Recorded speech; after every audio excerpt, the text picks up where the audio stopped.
Nos encontramos con Mónica Monge.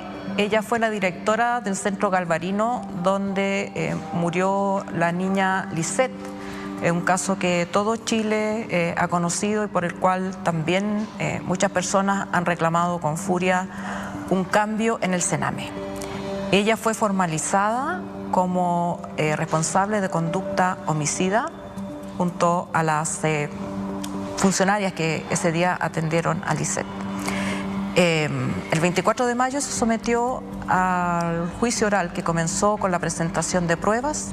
Esa etapa del juicio está a punto de concluir y, por lo que entiendo, dentro de una semana terminaría el juicio y quedaría la justicia en condiciones de resolver si eres inocente o culpable. Vamos al caso concreto de Lisette. Tú fuiste su psicóloga, entiendo. Sí. ¿Nos podrías contar cómo se desarrolló? ¿Cuál era tu relación con ella? Sí, yo fui psicóloga de Lisette cuando llegó a los 12 años. Perdón, en el 2012, ella llegó cuando tenía 9 años aproximadamente. Una chiquita, yo llegué un día, ella debe haber ingresado un día viernes, y llegué el lunes a trabajar y la jefa técnica me dice, llegó una niña de Tiltil, me dice, muy flaquita y rubiecita, y le llamaba la atención porque era muy delgada y muy rubiecita, ¿ya? Entonces como que me dice, igual creo que se porta mal. Entonces yo voy a la casa de las niñas, la voy a ver y la encuentro así jugando muy dispersa, y yo la llamo, le digo, yo soy Mónica, soy tu psicóloga. Hola tía, y me dice, inmediatamente me dice, ¿cuándo va a venir mi papi? Mi papi carabinero. Entonces yo digo, capaz que su papá sea carabinero, porque yo no sabía del caso, yo había llegado recién. Y yo le digo, mira, no sé, voy a averiguar y después conversamos. Entonces yo la conocí, ella súper traviesa, siguió jugando, le pegaba a otros niños. Sí, era muy activa, muy activa. Se notaba que sí, pues había estado harto tiempo en situación de socialización callejera. Sabía manejarse, y ese tema de los carabineros después entendí bien, era porque cerca de Tiltil había una comisaría y ella pasaba mucho tiempo ahí. Porque pasaba a ver a los carabineros, la veían en la calle, la llevaban para allá. Entonces ella tenía esa imagen del papi carabinero. Del papi carabinero. Entonces después yo ahí entendí. Y bueno, se fue generando un vínculo particular por sus características. Igual era una niña que era muy divertida, salía súper divertida, era como muy chistosa, como que le gustaba hacer broma. Me tocó hacer la evaluación, ¿cierto? Psicológica. Nosotros, además, en el CREAD Galvarino, la dupla psicosocial estaba a cargo de una meta. Entonces, además, la sobrecarga que había, teníamos una responsabilidad, una meta. En el servicio público, meta significa dinero. Tribunal de Familia tiene un sistema que se llama CITFA, donde están contenidos todos los informes que hay de los niños cuando tienen historia de estar en Sename. Y nosotros como Sename no teníamos acceso a eso. ¿No tenían acceso a esos informes? No teníamos acceso a esos informes. Teníamos que solicitarlos a las instituciones anteriores. Una por una. Y eso no es menor, porque yo ahora en audiencia me enteré que Lisette tenía problemas de apnea, que estuvo hospitalizada mucho tiempo, que tenía problemas bronquiales, que eran situaciones que estaban contenidas porque ya había una causa de muy chiquita, entonces solamente teníamos acceso a una parte de la información fragmentada. Esa información tal vez hubiese servido mucho para conocer. No teníamos acceso a eso, teníamos una clave que era, alguien se la había conseguido y la teníamos y la usábamos hasta que en un minuto dijeron desde el Tribunal de Familia, Sename no tiene más clave para entrar al sistema. Entonces nos quedamos en ciego. Entonces un niño llegaba y tú tenías que reconstruir nuevamente todo. Y reconstruir sobre la base de lo que te podías enterar, porque me imagino que no te entregaban un informe, estuvo aquí, estuvo acá, estuvo acá. No. Tú tenías que ir reconstruyendo, tú tenías que ir armando la historia. Entonces nos tocó eso y obviamente hay cosas que quedan en el vacío. Hay personas que tú no logras ir a conocer, que no logras entrevistar. Tal vez hubiese sido bueno ir a ver a los carabineros. Porque ellos la conocían bastante, porque ella la tenía interiorizado tanto a ese carabinero.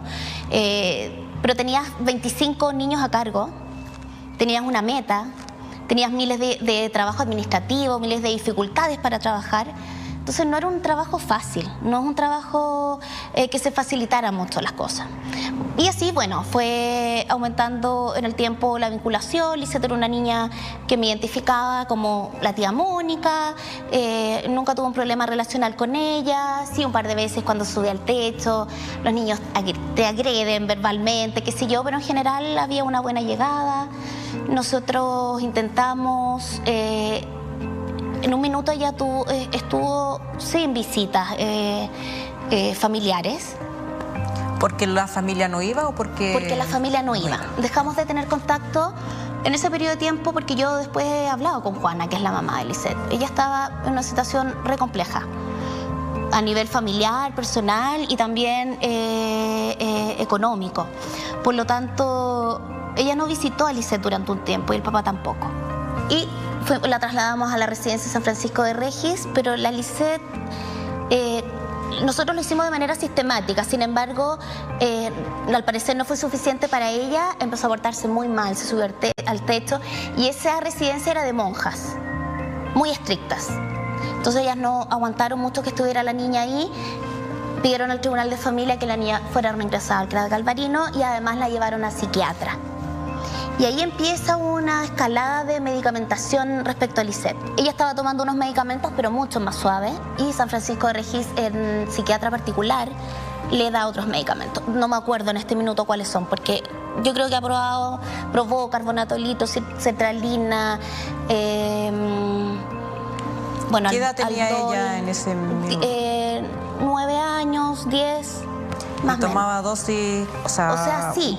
Sin embargo, Servicio Médico Legal señala que eran dosis terapéuticas cuando le hace la autopsia después. Yo no sé, hay discusión ahí. Hay discusión en eso respecto, porque hay otros psiquiatras y otras posturas que señalan que era excesivo. Que era excesivo.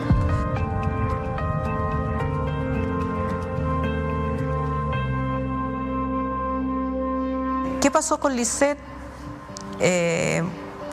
Porque tú la trataste como psicóloga, después asumiste dirección. ¿Qué pasó el día que ella murió? El día que ella falleció fue un 11 de abril del 2016. Yo llegué a trabajar 9 de la mañana más o menos. Nosotros, el equipo directivo y psicosocial, trabajaba en horario de oficina de 8 a 6 de la tarde o 5 de la tarde. Generalmente el equipo directivo se quedaba hasta más tarde. Y las semanas anteriores, en realidad los meses anteriores, desde que yo asumí la dirección y la jefatura técnica, fueron tiempos sumamente complejos, porque yo siento que la olla a presión estaba ya en su punto de máximo, que en cualquier minuto explotaba la situación, porque llegamos a tener una situación de hacinamiento que ya no teníamos camas para donde dormir los niños. Teníamos que hacer movimientos en las noches, llevar a enfermería, y todo esto es, arréglenselo a ustedes. O sea, yo, la jefa técnica, yo, ayudada por la coordinadora de turno, y qué más, ya, ¿qué hacemos? Así, todos se van y no tenemos cama, ¿cómo movemos a los niños? ¿Dónde los ponemos? Entonces, mueve este niño para allá, este más pequeño, porque hay niños que han sufrido abuso sexual, por lo tanto, igual tienes que tener cuidado, que vaya a cometer alguna conducta, ¿cierto?, con otro niño, que no, porque como teníamos además esta mezcla de perfiles, que estaba en conocimiento de las autoridades, estaba en conocimiento de la jefatura y de todos en realidad de Sename, ese día transcurría esa mañana caótica. Yo a Lisette no la vi, yo la vi recién, yo me fui cerca de las 6:30 de la tarde, y me fui porque tenía que ir al supermercado, porque los días anteriores no había ido a comprar porque estaba en Galvarino hasta las 10 de la noche. Entonces me voy, y cuando me estoy arreglando, entra Lisette a mi oficina. Muy bien, tía Mónica, hola, ¿cómo estás? Tía, bien, le digo yo, Lisette, ¿y tú qué andas haciendo acá? Porque ya son las 6:30, deberías estar en la casa, ¿cierto? Porque hay una rutina. Entonces me dice, tía, ¿tiene ropa de muñeca? A Lisette le encantaba jugar a ser mamá, ¿ya? Entonces me dice, tía, ¿tiene ropa para mi muñeca? Y yo le digo, no, Lisette, no tengo. Pero yo siempre le regalaba muñecas. Cuando tenía, pues los niños se la tiraban, las rompía. Le digo, no, mi amor, no tengo. Pero cuando tenga, le digo yo, te la voy a mandar con la tía Mixe, le dije, porque si no las otras niñas van a pensar que yo te tengo preferencia. Y me acuerdo que me sonrió, así con una chasquillita ya que tenía. así como cómplice, así fue como, ya tía. Así como la Lisette no me dijo, tía, que es cagada, no sé qué. Y fue como, ya tía. Y su chasquilla, y todavía la veo porque estaba en la puerta. Y en general, si bien yo soy súper cariñosa y de piel, pero con los niños en general, en algunos hay que tener cierto cuidado. Tú no puedes llegar y abrazar a cualquiera, tienes que ir generando vínculos, pero con Lisette había. Entonces yo me paro y encontré que su conducto, su respuesta había sido como tan tranquila, tan piola. Y le doy un beso y un abrazo. Y esa fue la última vez que la vi conmigo. Y me da pena porque lo recuerdo una y otra vez. Y en algún minuto dije, pucha, ¿por qué me fui? Porque de la formalizada yo fui la única que yo no estaba allá y cuando ocurrió eso. Y veo su chasquillita constante porque era muy típica de ella, rubiecita, qué sé yo, que estaba igual bien hinchada por el tema de los medicamentos. Y esa es la última vez que la vi con vida. Me cuesta un poco hablar del último día porque siento que han sido 6 años de no poder hacer el duelo y de yo tener vínculo con ella. Y es algo que ha sido, no es algo que yo diga hoy, solo la Mónica dice que tenía vínculo con Lisette. Todas las personas que han ido a declarar han señalado que había un vínculo, no solo conmigo, pero con un par de personas más, tampoco con muchas. Entonces para mí sí era una niña especial. Importante. Sí. Entonces ese día Rosana la ve, se despide de la coordinadora y le dice, yo me voy, usted queda a cargo del centro. Rosana ve a la Lisette. Sí. Y la ve bien con otro niño que decía que era su pololo. Y Rosana se va tranquila. Y así, cerca de esa hora se va el trabajador social de Lisette, todos los profesionales, encargadas de casa, quienes habían estado con ella. Nos vamos del centro y el centro queda, como siempre, con coordinador de turno, con el turno saliente, con el coordinador que va llegando, con el turno que le corresponde. Entonces hay recambio. Yo paso al supermercado efectivamente y me llama Rosana. Y yo digo, ya, tengo que contestarle porque es Rosana. Entonces me dice, Mónica, me llama súper angustiada Jessica, que es la coordinadora de turno, que algo le pasó a Lisette y que se desmayó y está convulsionando. Algo así. Y estaba súper desesperada Jessica y no le entendí nada. Y yo así, pero si yo vi a la Lisette recién, así como saliendo, ¿qué puede haber pasado? Me dice, no sé, hay que devolverse. Y le digo, sí, obvio. Y me voy inmediatamente al CREAT. Y veo bomberos, ambulancia. Y yo digo, qué raro. O sea, y ahí mi corazón así ya... A mil. No, es que sí, porque dije... No entendía, porque no entendía por qué bombero, no entendía... no sé si estaba la ambulancia, parece que sí, ya había llegado la ambulancia. Carabineros, estaban todos. Entonces eran muchas luces. Llego, dejo el auto a mitad de camino, entro y veo bomberos, al SAMU haciendo reanimación y veo a la Rosana. Y Rosana, así pálida, blanca, me dice, no sé qué pasó. Y yo digo, pero Rosana, ¿qué le pasó? Entonces me dice, no sé, la están reanimando. Y yo así como, ¿y cuánto llevan reanimándola? Entonces me dice, no sé, como 30 minutos. Y yo digo, va a quedar vegetal. O sea, yo me imaginaba así como... va a tener daño orgánico, o sea, a esta altura, ¿qué vamos a hacer con ella? De verdad que yo de variada le decía así como, pero nunca como la posibilidad de que iba a morir. Y a esas alturas cuando yo llegué era protocolo la reanimación, pero la Lisette ya había fallecido.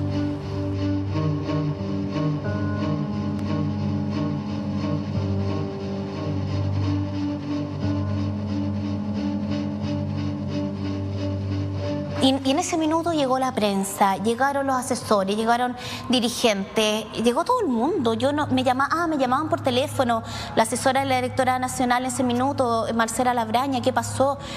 Cuéntanos. Yo así como, es que no sé, yo acabo de llegar y cuando se retira el SAMU, yo voy a la ambulancia corriendo a hablar con el médico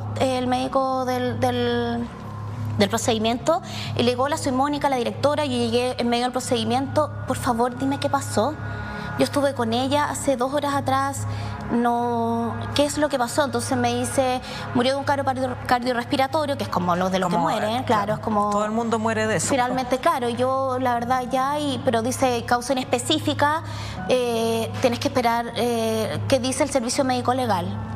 Y yo así esa era la información.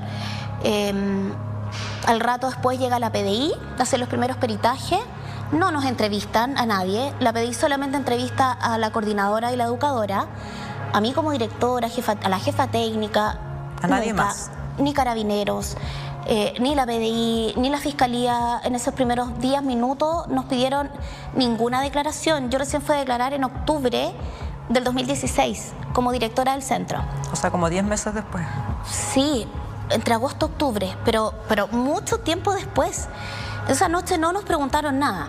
Nos hicieron irnos a otro lado para hacer los primeros peritajes. Cuando terminan los peritajes nos avisa la PDI, me acuerdo que eran 2 hombres y una mujer, y le pregunto a ella, le digo, ¿qué pudieron concluir? ¿Algo que me puedas decir? Porque yo soy la directora, estoy a cargo de los niños. Necesito saber qué pasó. Y necesito saber qué pasó. Y entonces ella inmediatamente dice lo mismo, que murió de paro cardiorrespiratorio, pero que en apariencia no se observa intervención de terceros. Cosa que a mí, de alguna manera, igual me deja tranquila, porque yo... Es que, ¿qué le pasó, po? Se te pueden haber ocurrido 1000 cosas, pero ni siquiera daba para especular ni preguntar, porque de verdad que era como una película así de que había mucho silencio y solo llanto. Yo no hablé con la coordinadora, yo no hablé con las educadoras, yo la verdad que reaccioné desde casi muy como ser humano y no como directora del centro. Creo que me tocó de esa manera, entonces ¿Te de verdad golpeó que afectivamente? Sí, la verdad que estuve en esa, con Rosana, que fue mucho más fuerte que yo en ese sentido. Llegó la directora regional, nos dieron instrucciones, porque no había protocolo de temas de muerte, teníamos que preguntar a Casa Nacional, porque por temas de salud mueren muchos niños, entonces de alguna manera ellos saben, porque en Galvarino nunca había ocurrido, entonces no había protocolo, no sabíamos qué hacer, nadie nos decía nada, y era como, ustedes son las directoras, entonces tienen que hacerse cargo, ustedes son la jefatura, pero no había nada, no sabíamos nada. Y ahí esperamos hasta que llegó el servicio médico legal, que fue otro momento muy terrible, muy traumático, y se la llevaron. Creo que son mis imágenes que no he podido todavía elaborar, reparar, ni nada, porque no ha habido tiempo, no ha habido posibilidad. Porque la fiscalía, cuando voy a declarar, en calidad de testigo, porque a mí me citaron en calidad de testigo, y llegando me dicen, usted va a declarar en calidad de imputada. Los hechos del día 11 de abril de 2016 ocurrieron mientras en el Centro CREAT Galvarino la acusada Mónica Monge Lutges ejercía la función pública de directora del referido centro y en virtud de dicha función garante la protección de los niños y niñas que residían en dicho hogar, entre ellos de la niña Lisette Bebé. ¿Antes de eso no recibiste ninguna pista de que te iban a considerar imputada? Nada. Es que ni siquiera había tenido entrevistas previas, ni siquiera la PDI. ¿Nunca habías declarado antes de ese minuto? Nunca había declarado antes de ese minuto. Por lo tanto, yo llego y yo así quedé impactada, o sea, y me dicen... ¿Sin abogado? No, sin abogado, sin nada, no, sin nada. Yo además iba con miles de documentos para dar cuenta, ¿cierto?, de situaciones contextuales que yo sentía que tenían que saber para una investigación de esta envergadura, porque yo decía, fue un caso de connotación, se habló de que aquí hay una falencia institucional del Estado, de Sename, no sé... ¿dónde está el DEPRODE, UPRODE, que son los responsables de las políticas, de ejecutar, de no habernos escuchado? Entonces yo la verdad que jamás se me pasó por la cabeza eso. Además, como yo no pertenecía a ningún partido, entonces tampoco tuve defensa de nada. Entonces yo siento que fui ahí como un pollo, me tiraron y fui a declarar y me señalan eso en el minuto. Y creo que me leyeron los derechos, pero no me acuerdo, porque de verdad que fue una situación súper de shock. Y ya, digo, ya me quedo, me siento. 9 horas declaré. 9 horas. Sí, 9 horas declaré. Que fue una especie de declaración bien tortuosa también, o sea, incriminando. Y lo peor de todo es que yo nunca había dado entrevista, nunca me habían... nada, entonces yo decía, ¿y de qué me imputan? O sea, ¿de qué hice yo? ¿Imputado de qué? Claro. ¿Imputada de qué? Estuve ahí, no estuve, supe qué pasó, no supe, hasta 10 días después que una niña vio lo que pasó y no aguantó esa situación y se la develó a una educadora. Momento en el cual nosotros supimos tomamos relato de la niña y enviamos los antecedentes a las autoridades para ser remitidas a los tribunales de justicia para la investigación. O sea, colaboré desde el día 1. Al otro día de la muerte de Lisette, con la jefatura técnica dijimos, a ver, tenemos que saber qué pasó porque hay que informar al tribunal de familia además. Entonces le pide Rosana a la coordinadora de turno que nos explique y que nos escriba de puño y letra qué es lo que pasó, que haga una descripción escrita. Ella relata que Lisette se descompensó, se empezó a autoagredir, se empezó a como intentar asfixiar con la almohada, que se golpeaba en la cabeza, en el suelo, que se mordía los labios, que estaba sangrando y que en algún minuto se desvanece y no despierta nunca más. Esa fue la versión. Ya.